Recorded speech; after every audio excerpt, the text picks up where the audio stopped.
हम पढ़ने वाले हैं एनसीईआरटी की बुक साइंस कक्षा 8 और लेसन नंबर 14। ये पुरानी बुक में 14 और जो न्यू बुक अभी वर्तमान में चल रही है उसमें पार्ट्स हैं ये आपके 11 है और लेसन का नाम है विद्युत धारा की रासायनिक प्रभाव। इसमें क्या होता है कि विद्युत धारा जो किसी भी पदार्थ में हम विद्युत धारा प्रवाहित करते हैं उस दौरान वो अपना प्रभाव छोड़ती है। तो वो प्रभाव छोड़ते हैं उससे फिर हम जानते हैं कि विद्युत क्या होती है। तो विद्युत का अर्थ होता है इलेक्ट्रॉनों का प्रवाह। इलेक्ट्रॉनों का प्रवाह यानी कि इसके दो टर्मिनल होते हैं, एक होता है धन टर्मिनल और एक होता है ऋण टर्मिनल। यानी कि धन टर्मिनल को आप बोलते हैं धनात्मक सिरा और ऋण टर्मिनल को आप बोलते हैं ऋणात्मक सिरा। इसमें क्या होता है, धन टर्मिनल जो इलेक्ट्रॉनों का त्याग करता है और ऋण टर्मिनल होता है जो आपके इलेक्ट्रॉनों को ग्रहण करता है। और अब हम जानते हैं कि कक्षा 7 में हमने पढ़ा कि विद्युत प्रवाह के आधार पर पदार्थ दो प्रकार के होते हैं। उनमें पहला है स्वचालक और दूसरा है कुचालक। स्वचालक यानी कि जो पदार्थ अपने में से होकर विद्युत धारा को प्रवाहित होने देते हैं वह विद्युत के सुचालक या अत्याचालक कहलाते हैं। उदाहरण के धातुएं, जो सारी धातुएं हैं वो आपके विद्युत की चालक होती है। इसमें चांदी ले लो आप, लोहा, तांबा, एल्युमिनियम आदि। अब दूसरी कंडीशन आती है कि कुचालक, यानी कि जो पदार्थ अपने में से होकर विद्युत धारा को आसानी से प्रवाहित नहीं होने देते हैं वो विद्युत के कुचालक कहलाते हैं। और आपको खास बात एक याद रखनी है कि मुख्यतः इन पदार्थों को अब स्वचालक और कुचालक की जगह दूसरा नाम ले लिया हीन चालक। हीन चालक का अर्थ यह होता है कि आपके कोई भी ऐसा पदार्थ है जिसमें नॉर्मली कुछ न कुछ मात्रा में विद्युत का प्रवाह होता है परंतु वो हमें मनुष्य तक पता नहीं चल पाता है, इसीलिए उसको कहते हैं हीन चालक। और हम साइंस की बुक में क्रियाकलाप 14.1 जैसे पढ़ते हैं या इनको समझते हैं, उसमें लिख रखा है कि संप्रेषक, यानी कि इसका अर्थ होता है, इसको कहते हैं टेस्टर। तो आपको याद रखना पड़ेगा कि जो संप्रेषक होता है उसी का नाम होता है संप्रेषक, इसका मतलब है टेस्टर। यह आपको खास याद रखना होता है। और इसमें क्या करते हैं कि जो दो आपके टर्मिनल होते हैं या जो दो आप तार के सिरे लेते हैं उन तार के सिरों को जब बैटरी से जोड़ते हैं और बैटरी में जोड़ने के बाद में उन तारों को आप स्पष्ट करते हैं और यदि इसमें धारा प्रवाहित होती है तो आपका संप्रेषक अच्छा है, ठीक है, अन्यथा आपका फेल है। परंतु इसमें एक चीज़ आपको सावधानी ये रखनी होती है कि जब आप बार बार दोनों सिरों को धन टर्मिनल और ऋण टर्मिनल को यदि आप टच करोगे या स्पर्श करोगे तो उसमें आपकी जो बैटरी होती है या जो आपका सेल होता है वो जस्ट यानी कुछ समय में ख़त्म हो सकता है। इसीलिए इसको बार बार आप नहीं करना पड़ता है या नहीं करना होता है। उसके बाद में हम जानते हैं कि अशुद्ध जल। अशुद्ध जल का आप अर्थ जानते हैं, वो होता है विद्युत का हीन चालक, यानी कि इसका मतलब है विद्युत का ये कुचालक होता है।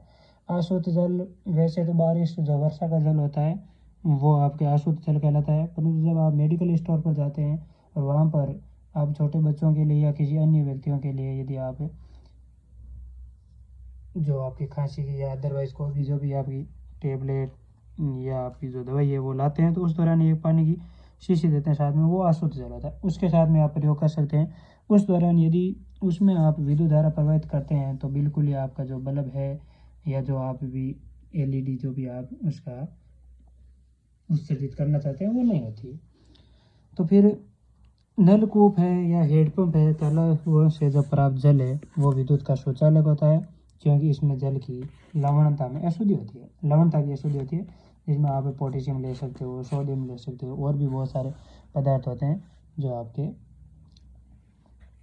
कुछ यानी कि लवण होते हैं या जो अशुद्धि होती है। एक होता है अम्लीय विलयन में भी विद्युत का चालन होता है। जैसे हम पढ़ते हैं कि भाई जो ठोस पदार्थ होते हैं उसमें विद्युत का चालन होता है, परंतु इन ठोस पदार्थों के साथ साथ द्रव्यों में भी विद्युत का चालन होता है। द्रव्यों में विद्युत का चालन, पहली बात आपने ले लिया अशुद्ध जल, उसके बाद में आपने ले लिया जैसे अम्ल, उदाहरण लीजिए नींबू का रस है, सिरका, ये अम्ल होते हैं। यानी अम्ल हमने पढ़ा भी था कक्षा 7 में कि जो पदार्थ खट्टे होते हैं जिसका pH मान 7 से नीचा होता है वो आपके अम्ल होते हैं, और जो पदार्थ कड़वे होते हैं स्वाद में और जिसका pH मान 7 से अधिक होता है वो आपके क्षारीय होते हैं। और एक चीज़ आपको ये भी याद रखनी है कि जिसका बराबर pH मान 7 है वो आपके उदासीन होते हैं। उदासीन के अंतर्गत ये लवण आते हैं। और जब नोट एक चीज़ ये लिख रखी हमने कि जब अशुद्ध जल में साधारण नमक मिलाने पर वे एक अच्छा चालक बन जाता है। कभी भी जो आपके पास में अशुद्ध जल है, यानी कि जो आपके पास में अशुद्ध जल है उसको आप अशुद्ध जल नहीं कर सकते, जबकि अशुद्ध जल है उसको आप अशुद्ध जल कर सकते हो वो नमक डाल के। तो विद्युत का ये लास्ट में ये आपको मेन पॉइंट याद रखना है कि विद्युत का चालन करने वाले अधिकांश द्रव्य अम्लों, क्षारकों तथा लवणों के विलयन होते हैं। और इसके बाद में जस्ट हम कल ये पढ़ेंगे कि जब भी कोई किसी पदार्थ में से विद्युत धारा का प्रवाह किया जाता है या चालक में से विलयन में से जो धारा प्रवाहित होती है उसमें विलयन पर कुछ न कुछ प्रभाव डालती है, वो प्रभाव इस लेसन का नाम ही है कि विद्युत धारा का रासायनिक प्रभाव। और एक पढ़ेंगे हम विद्युत का लेपन। विद्युत का लेपन वो होता है कि जब इस प्रकार की प्रक्रिया में विद्युत धारा प्रवाहित करते हैं और जो आपके धातु होते हैं उस पर संक्षारण या आपको जंग से बचाने के लिए क्रोमियम की कुछ ऐसे मिश्रित पदार्थों की परत चढ़ा देते हैं ताकि उसमें जंग नहीं लगे और उस उपकरण को आप बचा सकते हो। वो पढ़ेंगे हम नेक्स्ट कल लाइन में। और इसमें एक चीज़ हमने ये भी देखी, और जब इस लेसन को पढ़ते हैं तो उसमें समझ में आता है कि कुछ पदार्थ ऐसे होते हैं जिसमें धारा प्रवाहित होती है फिर भी आपका बल्ब जो विद्युत बल्ब है वो आपके जलता नहीं है या उत्सर्जित नहीं होता है। इसमें क्या होता है कि जब विद्युत धारा प्रवाहित की जाती है तो उस बल्ब के अंदर जो एक तंतु लगा रहता है वो तंतु आपके प्रकाश ऊष्मा ग्रहण करके वो प्रकाश को उत्सर्जित करता है। परंतु जब आप विद्युत धारा जो प्रवाहित कर रहे हैं वो विद्युत धारा मान लो आपकी कम है, जैसे कि जितना आपको उसकी ज़रूरत है, जैसे आपकी भूख लगी हुई और खाना खाते हो, जितना आपको खाना जैसे भर पेट यानी कि आपको भूख जो शांत नहीं हुई उससे पहले यदि आपने खाना खाया तो था परंतु वो आपको ऐसे भूख को शांत नहीं कर पाए। इसी प्रकार विद्युत धारा हम प्रवाहित करते हैं, जितना जो बल्ब उत्सर्जित नहीं होता है तो उस उपरांत उस बल्ब को जितनी ऊर्जा चाहिए वो ऊर्जा नहीं मिल पाती है। इसीलिए हम उसके स्थान पर आप एक एलईडी बल्ब आता है उस एलईडी को यूज ले सकते हैं। एलईडी इसमें क्या होता है, ये है आपके एलईडी। इस एलईडी के अंतर्गत एक सिरा जो लंबा होता है और एक सिरा आपके छोटा होता है, और जो सिरा लंबा होता है वो आपका धन टर्मिनल कहलाता है और जो आपके सिरा छोटा होता है वो बैटरी के ऋण टर्मिनल से जोड़ना होता है ताकि आपके वो जो विद्युत परिपथ है वो पूर्ण हो पाए। और एक जो होता है एलईडी, एलईडी की आपको फुल फॉर्म याद रखना है, लाइट इमिटेड डायोड, यानी कि हिंदी में इसको कहते हैं प्रकाश उत्सर्जक डायोड।